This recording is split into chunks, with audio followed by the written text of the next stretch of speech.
Everyone, welcome to the YouTube channel maths by Jitendra Kumar. और यहाँ हम बीएससी थर्ड सेमेस्टर के लिए केमिस्ट्री पढ़ रहे हैं, जिसमें आपकी यूनिट नंबर चल रही है 7 theories of coordination chemistry. Theories of coordination chemistry में हमारा HACCP प्रिंसिपल देख लिया हमने, उसके बाद हमने एप्लीकेशन देखी है HACCP प्रिंसिपल की, और आज हम देखने वाले हैं theories in support of HACCP principle. ठीक है, तो आज का लेक्चर स्टार्ट करते हैं। आज का टॉपिक है आपका theories in support of HACCP principle, यानी कि वो थ्योरीज जो क्या करती हैं, HACCP प्रिंसिपल को सपोर्ट करती हैं, वो थ्योरीज हम देखने वाले हैं। कौन कौन सी है? तो कई सारी आपकी थ्योरीज हैं, वो देखेंगे हम। ठीक है, तो नंबर 1 थ्योरी अपनी स्टार्ट करते हैं। थ्योरी नंबर 1 स्टार्ट करते हैं। थ्योरी नंबर 1 है आपकी नेचर ऑफ बॉन्डिंग। तो पहले आप लिख सकते हो there are following theories to explain the nature of acid and base. There are following theories to explain the nature of acid and base. Nature of acid and base, यानी कि acid और base को explain करने के लिए आपकी कुछ theories हैं जो दी जा रही हैं। ठीक है, नंबर 1 थ्योरीज है, उसमें से आपकी कौन सी है? Theory number 1 nature of bonding. Nature of bonding first theory है आपकी नेचर ऑफ बॉन्डिंग। देखते हैं क्या है थ्योरी, पहले लिख लेते हैं फिर समझेंगे इस चीज को। चलिए फर्स्ट थ्योरी देखते हैं। नेचर ऑफ बॉन्डिंग वाली थ्योरी क्या कहती है? तो it was given by mission के द्वारा ये दी गई है इन 1964। मिशन ने ये दी, मिशन एक साइंटिस्ट है, उन्होंने दी है 1964 में। और क्या कहती है थ्योरी? तो अकॉर्डिंग टू इट या according to this theory, hard acid and hard base, जो हार्ड एसिड है और हार्ड बेस आर स्टेबलाइज्ड, वो स्टेबलाइज्ड होते हैं बाय आयनिक इलेक्ट्रोवेलेंट बॉन्ड। अब जो हार्ड एसिड और हार्ड बेस है वो किसके थ्रू स्टेबलाइज्ड होते हैं? थ्रू आयनिक इलेक्ट्रोवेलेंट बॉन्ड के थ्रू। यानी कि हार्ड एसिड और हार्ड बेस के बीच में जो बॉन्ड बनता है वो क्या होता है? आपका आयनिक इलेक्ट्रोवेलेंट बॉन्ड होता है। एंड सिमिलरली इसी तरह जो सॉफ्ट एसिड और सॉफ्ट बेस होता है वो किसके वो स्टेबलाइज्ड होते हैं by the weak covalent bond के थ्रू। ठीक है, तो आपकी नेचर ऑफ बॉन्डिंग यानी कि जो हार्ड एसिड और हार्ड बेस है वो इंटरेक्ट करते हैं, आपको पता है, और स्टेबल कॉम्प्लेक्स बनाते हैं। और सॉफ्ट एसिड और सॉफ्ट बेस क्या करते हैं? स्टेबल कॉम्प्लेक्स बनाते हैं। तो उनके बीच में जो बॉन्डिंग जो एग्जिस्ट करती है उसका नेचर क्या होता है? इस थ्योरी को पता लगाया मिशन ने 1964। उन्होंने स्टडी किया और उन्होंने पता लगाया कि जो हार्ड एसिड और हार्ड बेस के बीच में जो बॉन्ड होता है वो होता है आपका आयनिक इलेक्ट्रोवेलेंट बॉन्ड। और जो इनके बीच में होता है सॉफ्ट एसिड और सॉफ्ट बेस के बीच में वो होता है आपका वीक कोवेलेंट बॉन्ड। ठीक है, बस इतनी सी बात ही उन्होंने बॉन्डिंग का नेचर बताया। बस हार्ड एसिड और हार्ड बेस और सॉफ्ट एसिड और सॉफ्ट बेस के बीच जो बॉन्डिंग हो रही है उस बॉन्डिंग का नेचर बताया सिर्फ। अब देखते हैं दूसरी थ्योरी क्या कहती है। तो दूसरी थ्योरी है पिट्जर थ्योरी। ठीक है, जो पिट्जर थ्योरी है ये देखते हैं हम क्या कहती है। It is based on polarisation power. ये बेस्ड है पोलराइजेशन पावर पर। ठीक है, ये थ्योरी किस पर बेस्ड है? पोलराइजेशन पावर पर। ये थ्योरी किस पर बेस्ड थी? नेचर ऑफ बॉन्डिंग पर। ठीक है, ये किस पर बेस्ड है? पोलराइजेशन पावर पर, वो भी किसकी? ऑफ कैटायन की polarisation power and polarisability of anion. हमने कल देखा भी था, पोलराइजेशन पावर हमने यूज किया था कैटायन के लिए और पोलराइजेबिलिटी यूज किया था हमने एनायन के लिए। तो ये वाली थ्योरी है नेचर के बेस पर, बॉन्डिंग के नेचर पर बेस्ड है। और ये वाली थ्योरी किस पर बेस्ड है? कैटायन की जो पोलराइजेशन पावर है उस पर और एनायन की पोलराइजेबिलिटी पर। ठीक है, तो अब क्या कहती है ये? इन हार्ड कॉम्प्लेक्सेस, जो हार्ड कॉम्प्लेक्स है मतलब हार्ड एसिड और हार्ड बेस वाला कॉम्प्लेक्सेस है, polarisation power of cation should be high. यानी कि जो हार्ड कॉम्प्लेक्सेस है, यानी कि उस कॉम्प्लेक्स में हार्ड ही एसिड और हार्ड ही बेस है, वो वाला कॉम्प्लेक्स है अगर, तो वहाँ पर पोलराइजेशन पावर किसकी? कैटायन की शुड बी हाई। क्या होनी चाहिए? हाई होनी चाहिए। But its polarizability should be low, लेकिन इसकी पोलराइजेबिलिटी कैसी होनी चाहिए? कम। यानी कि कैटायन की पोलराइजेशन पावर तो होनी चाहिए ज़्यादा और जो आपका एनायन है उसकी पोलराइजेबिलिटी होनी चाहिए कम। ठीक है, और सॉफ्ट सॉफ्ट में क्या होगा, इससे उल्टा कर देंगे, and in soft soft compound में क्या हो जाएगा, polarization power of cation should be low, polarization power of cation should be low, लेकिन polarizability of anion should be क्या होना चाहिए, हाई। ठीक है, यानी कि कुछ भी नहीं है इसमें भी, इसमें इन्होंने क्या बता दिया पिट्जर थ्योरी में, पिट्जर थ्योरी में बता दिया कि पोलराइजेबिलिटी और जो आपकी पोलराइजेबिलिटी है एनायन की और पोलराइजेशन पावर है कैटायन की, उस पर बेस्ड है ये थ्योरी। तो उन्होंने बोला कि पोलराइजेशन और पोलराइजेबिलिटी कैसी होनी चाहिए। तो अगर हार्ड एसिड और हार्ड बेस से मिलकर आपका कोई कॉम्प्लेक्स बना है, यानी कि हार्ड कॉम्प्लेक्स है, तो वहाँ पर जो कैटायन है उसकी पोलराइजेशन पावर हाई और एनायन की पोलराइजेबिलिटी लो होनी चाहिए। ठीक है, उसके बाद सॉफ्ट सॉफ्ट में उल्टा केस कर दो, यानी कि सॉफ्ट एसिड और सॉफ्ट बेस से मिलकर जो आपका कॉम्प्लेक्स बना है, लाइक सॉफ्ट कॉम्प्लेक्स आप बोल सकते हो, उसमें क्या होगा, आपका जो आपका कैटायन है उसकी polarisation power low and polarisability of anion is high, वो होना चाहिए। तो ये इन्होंने बस बताया। तो 2 थ्योरी आपकी खत्म हो गई है। नेचर ऑफ बॉन्डिंग बहुत ही ईजी, बस बॉन्ड का नेचर बता देंगे। ठीक है, यानी कि हार्ड एसिड और हार्ड बेस वाला के बीच में जो इंट्रैक्शन है, यानी कि जो बॉन्डिंग है वो कैसी है आपकी, आयनिक बॉन्डिंग, आयनिक इलेक्ट्रोवैलेंट बॉन्डिंग। और जबकि आपकी सॉफ्ट एसिड और बेस के बीच में क्या है आपकी बॉन्डिंग, कोवैलेंट बॉन्डिंग। इसी तरह आपकी पोलराइजेबिलिटी आपको पता है, हार्ड है तो क्या होगा, कैटायन की polarisation power high, polarizability of anion low, और सॉफ्ट है तो इससे अपोजिट केस। ठीक है, तो 2 थ्योरीज आपकी खत्म हो जाती हैं। अब देखेंगे नंबर 1 और नंबर 2 हो गई। अब देखेंगे नंबर 3 थ्योरी। ठीक है, थ्योरी नंबर 3 पहले एक बार यहाँ से यहाँ तक नोट डाउन करो, फिर थर्ड थ्योरी देखेंगे, पाई बॉन्डिंग थ्योरी।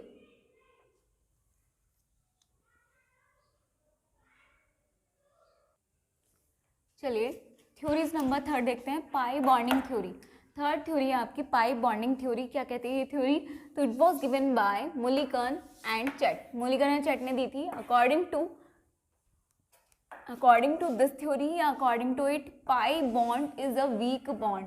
ये आपको पता है भी है, वैसे भी पाई बॉन्ड क्या है, वीक बॉन्ड है ड्यू टू पार्शियल ओवरलैपिंग। आपको पता है पाई बॉन्ड में ओवरलैपिंग क्या होती है, पार्शियल हो पाती है, पूरी तरह से ओवरलैप नहीं कर पाते हैं ऑर्बिटल्स। तो क्या होते हैं आपके पाई बॉन्ड कैसे हो जाते हैं, आपके वीक बॉन्ड हो जाते हैं due to partial overlapping. That is इसका मतलब क्या है, इसीलिए pi bond will stabilise the, इसीलिए पाई बॉन्ड क्या करेंगे, वीक बॉन्ड है तो वीक बॉन्ड किसमें बनता है, सॉफ्ट एसिड में, सॉफ्ट एसिड बेस में। तो इसीलिए pi bond will stabilise the soft complexes and sigma bond क्या है आपका, स्ट्रॉन्ग बॉन्ड है। Sigma bond is a strong bond due to complete overlapping, complete of effective overlapping बोल सकते हो। दैट इज, इसीलिए सिग्मा बॉन्ड क्या है आपका, रिस्पॉन्सिबल है फॉर द स्टेबिलिटी या for the stabilisation of hard complexes.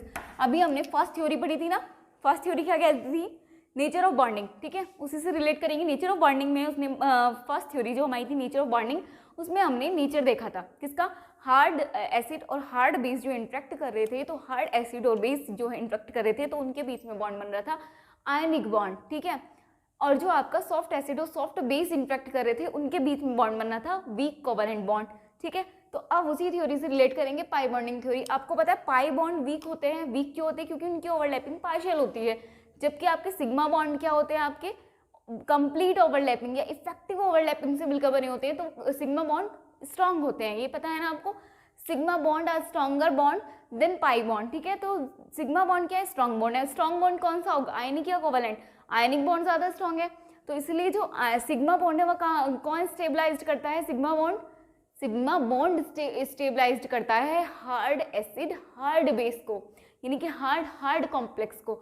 जबकि आपका जो पाई बॉन्ड है वो वीक बॉन्ड है। तो वीक बॉन्ड किनके बीच में था, सॉफ्ट के बीच में। तो इसलिए पाई बॉन्ड स्टेबलाइज्ड करता है किसको, सॉफ्ट कॉम्प्लेक्स को। ठीक है, हो गया ना इजी, उससे रिलेट करके पढ़िए। ठीक है, बॉन्ड की उससे आपको याद रहेगा कि कौन सा बॉन्ड इन दोनों के बीच में एग्जिस्ट करता है या इंट्रैक्शन कैसी है, उसी के बेस पर आप वीक बॉन्ड अपना डिसाइड कर सकते हैं। तो मुलिकन और चैट ने दिया और उन्होंने ये बताया कि जो पाई बॉन्ड है वो वीक बॉन्ड है क्योंकि उसमें ओवरलैपिंग पूरी तरह से नहीं हो रही है। अब वीक बॉन्ड है तो वीक बॉन्ड किस में एग्जिस्ट करता है, सॉफ्ट कॉम्प्लेक्सेस में एग्जिस्ट करेगा। यानी कि पाई बॉन्ड किसको स्टेबलाइज करेगा, सॉफ्ट कॉम्प्लेक्स को करेगा। और सिग्मा बॉन्ड क्या है आपका, स्ट्रॉन्ग बॉन्ड है क्योंकि उसमें पूरी तरह से ओवरलैप हो रहे हैं, ऑर्बिटल पूरी तरह से मिक्स हो रहे हैं, इसीलिए वहां पर क्या होगा, स्ट्रॉन्ग बॉन्ड बन रहा है। तो स्ट्रॉन्ग बॉन्ड कहाँ बनेगा, हार्ड कॉम्प्लेक्सेस के बीच में। तो सिग्मा बॉन्ड किसको स्टेबलाइज करता है, हार्ड कॉम्प्लेक्स को। ठीक है, ये थी थ्योरी नंबर 3, बहुत इजी। तो फर्स्ट थ्योरी क्या थी, नेचर ऑफ बॉन्डिंग की, बहुत इजी थी, पता चल गई। उसके बाद हमने देखा सेकंड थ्योरी कौन सी थी आपकी, पिट्जर थ्योरी, वो भी बहुत आसान थी, ठीक है। अब थर्ड थ्योरी हमने देखी कौन सी, पाई बॉन्डिंग थ्योरी, ये भी और आसान है, ठीक है। अब देखते हैं फोर्थ थ्योरी, जो क्या है आपकी, इलेक्ट्रोनेगेटिविटी थ्योरी। फोर्थ थ्योरी क्या है, कौन सी है आपकी, इलेक्ट्रोनेगेटिविटी की थ्योरी। चलिए देख लेते हैं एक बार। तो इन हार्ड कॉम्प्लेक्सेस में क्या होता है, acid as well as base. Hard complexes में आपको पता है एसिड और बेस क्या होते हैं, both have high electronegativity.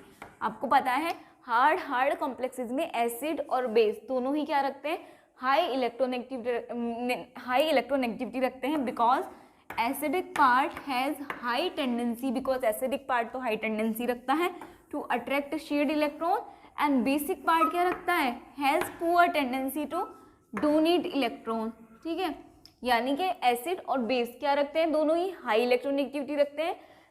Acid क्यों रखता है, बिकॉज क्योंकि एसिड पार्ट क्या रखता है, हाई टेंडेंसी रखता है टू एक्सेप्ट इलेक्ट्रॉन, ठीक है, यानी कि अट्रैक्ट इलेक्ट्रॉन। जबकि बेसिक पार्ट क्या रखता है, पुअर टेंडेंसी रखता है। पुअर टेंडेंसी होगी तभी तो क्या कर पाएगा, वो डोनेट कर पाएगा, ठीक है।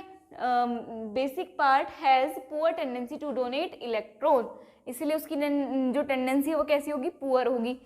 इट मीन्स, इसका मतलब है that effective nuclear attraction force, इसका मतलब कि इफेक्टिव न्यूक्लियर अट्रैक्शन फोर्स जो है in acidic and as well as basic part is very strong. यानी कि इसका मतलब है कि जो इफेक्टिव न्यूक्लियर अट्रैक्शन फोर्स है ना एसिडिक पार्ट में और बेसिक पार्ट में, वो क्या है आपकी, इज वेरी स्ट्रॉन्ग, ज़्यादा है।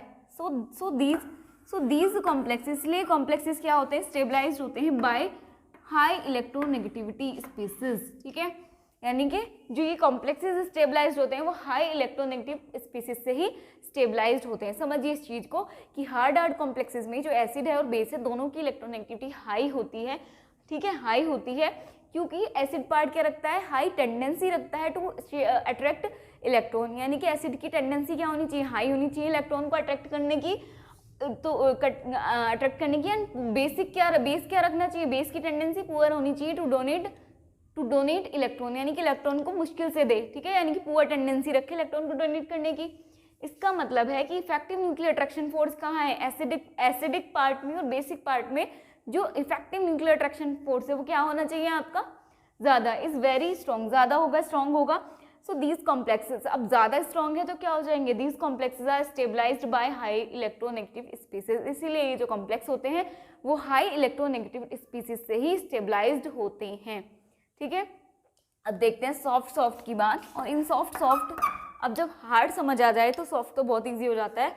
सॉफ्ट कॉम्प्लेक्सेस में क्या होता है, इलेक्ट्रोनेगेटिविटी किसकी, एसिडिक और बेसिक पार्ट की, यानी कि एसिड और बेस की दोनों की ही लो होनी चाहिए। क्यों, क्योंकि एसिडिक पार्ट क्या होना चाहिए, acidic part has poor tendency, acid तो सॉफ्ट एसिड है तो उसकी पुअर टेंडेंसी होनी चाहिए जो इलेक्ट्रॉन है उनको अट्रैक्ट करने की, इसीलिए उसकी जो आपकी इलेक्ट्रोनेगेटिविटी है वो कम होनी चाहिए। एंड बेसिक पार्ट क्या है आपका, हाई टेंडेंसी होनी चाहिए उसकी टू डोनेट इलेक्ट्रॉन, और उसकी टेंडेंसी ज़्यादा होनी चाहिए ताकि वो इलेक्ट्रॉन दे पाए, ठीक है। इट मीन्स, इसका मतलब है कि the effective nuclear attraction force in both cases is poor, यानी कि दोनों केसेस में, एसिड केस में भी और बेस के केस में भी, दोनों के केस में जो आपकी अट्रैक्शन फोर्स है, न्यूक्लियर अट्रैक्शन फोर्स क्या होना चाहिए, पुअर है। पुअर है, इसका मतलब है कि low electronegativity species will form soft complexes, इसका मतलब है कि लो इलेक्ट्रोनेगेटिविटी वाले ही कॉम्प्लेक्स क्या करेंगे, आपके सॉफ्ट कॉम्प्लेक्स बनाएंगे, ठीक है। एक बार फिर से समझ लेते हैं इस चीज को, ठीक है। जो आपकी इलेक्ट्रोनेगेटिविटी वाला है ये शायद आपको नहीं आया होगा, नेचर ऑफ बॉन्डिंग, पिट्जर थ्योरी, ये बहुत आसान थी, और आपका पाई बॉन्डिंग थ्योरी भी, इसमें थोड़ा सा कंफ्यूजन लग रहा होगा लेकिन है कुछ नहीं। जो हार्ड कॉम्प्लेक्स होते हैं ना, एसिड और बेस क्या होता है, उनमें दोनों की इलेक्ट्रोनेगेटिविटी हाई है, वो बोलते हैं कि हार्ड जो एसिड बेस है उनमें जो इलेक्ट्रोनेगेटिविटी है एसिड और बेस की दोनों की हाई है। और क्यों है, क्योंकि एसिडिक पार्ट क्या है आपका, हाई इलेक्ट्रोनेगेटिविटी होगी तभी तो वो क्या करेगा, इलेक्ट्रॉनों को स्ट्रांगली अट्रैक्ट करेगा। तो एसिड पार्ट की क्या है आपकी, हाई इलेक्ट्रोनेगेटिविटी है, हाई टेंडेंसी है टू अट्रैक्ट इलेक्ट्रॉन, और बेस पार्ट की क्या है, पुअर टेंडेंसी है टू डोनेट इलेक्ट्रॉन। और उसकी इलेक्ट्रोनेगेटिविटी हाई है बेस की, इसलिए वो इलेक्ट्रॉन को डोनेट नहीं कर पा रहा है इजीली, ठीक है। यानी कि एसिड की इलेक्ट्रोनेगेटिविटी हाई है, समझ आता है, समझ आ गया कि एसिड की इलेक्ट्रोनेगेटिविटी हाई है इसीलिए वो अट्रैक्ट करेगा इलेक्ट्रॉन को, और बेस की इलेक्ट्रोनेगेटिविटी हाई है इसीलिए वो क्या करेगा, इजीली डोनेट नहीं करेगा इलेक्ट्रॉन को, और दोनों क्या बन गए, हार्ड एसिड और हार्ड बेस, ठीक है। तो दोनों की क्या होनी चाहिए, इलेक्ट्रोनेगेटिविटी हाई होनी चाहिए।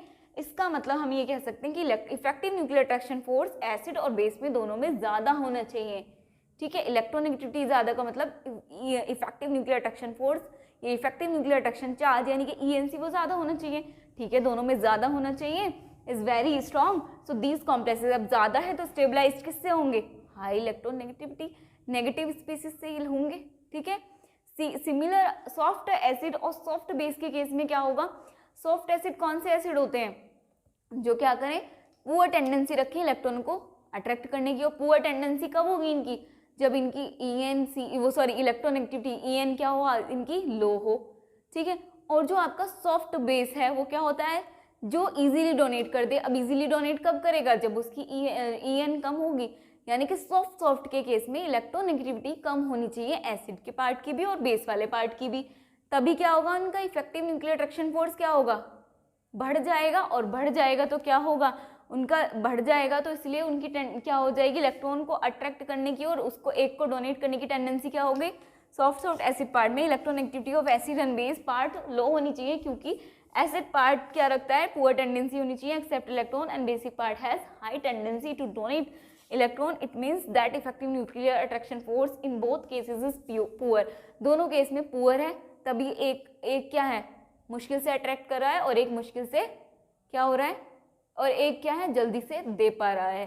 तो इसीलिए वो क्या बन गए, सॉफ्ट कॉम्प्लेक्स बनाएंगे, और सॉफ्ट कॉम्प्लेक्स को स्टेबलाइज करने के लिए हमें क्या यूज़ करना पड़ेगा, लो इलेक्ट्रोनेगेटिविटी नेगेटिव स्पीसीज को, ठीक है। ये थी थ्योरी, इलेक्ट्रोनेगेटिविटी थ्योरी, जो कि दी गई इलेक्ट्रोनेगेटिविटी को लेकर, ठीक है। उसके बाद हम आगे देखते हैं इसकी लिमिटेशन, ठीक है। ये चल रही थी आपकी, हमने स्टार्ट किया था, ठीक है, हार्ड सॉफ्ट एसिड बेस और hard soft acid base principal.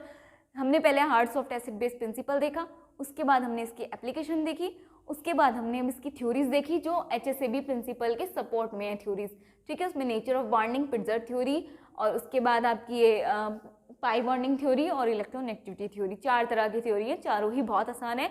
इन थ्योरीज के बाद हम देखेंगे लिमिटेशंस ऑफ HSAB प्रिंसिपल, यानी कि HSAB प्रिंसिपल की लिमिटेशन। उससे पहले एक बार यहाँ तक का स्क्रीनशॉट ले लीजिए।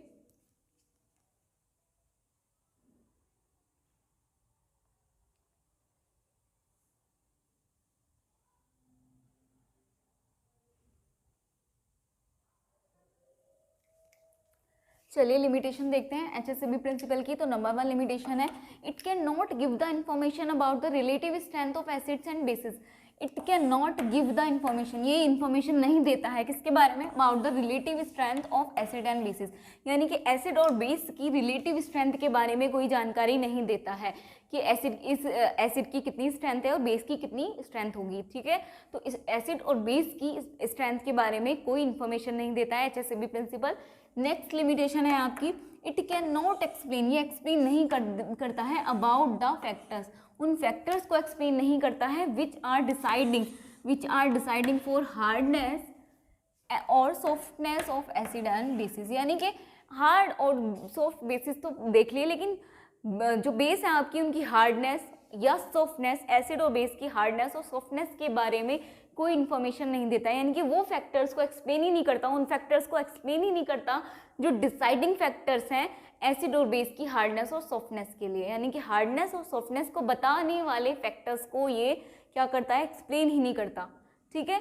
यानी कि डिसाइडिंग फैक्टर्स जो एसिड है उसकी हार्डनेस या सॉफ्टनेस को डिसाइड करें, या किसी बेस की हार्डनेस या सॉफ्टनेस को डिसाइड कर सके, ऐसे फैक्टर्स की कोई इन्फॉर्मेशन नहीं देता है, कोई एक्सप्लेनेशन नहीं देता है, ठीक है। अब देखते हैं थर्ड आपकी limitation, it can not explain, ये एक्सप्लेन नहीं कर सकती हैं about the border line acid and bases, यानी कि बॉर्डर लाइन एसिड्स और बेसिस को एक्सप्लेन नहीं कर सकता है प्रिंसिपल। बॉर्डर लाइन एसिड और बेस क्या होते हैं, यानी कि हार्ड सॉफ्ट, और जो हार्ड और सॉफ्ट एसिड्स हैं उनके बीच में की जो पोजीशन होगी, इंटरमीडिएट पोजीशन या बॉर्डर लाइन कह सकते हो, उन वाले एसिड्स और बेसिस को तो एक्सप्लेन ही नहीं करता।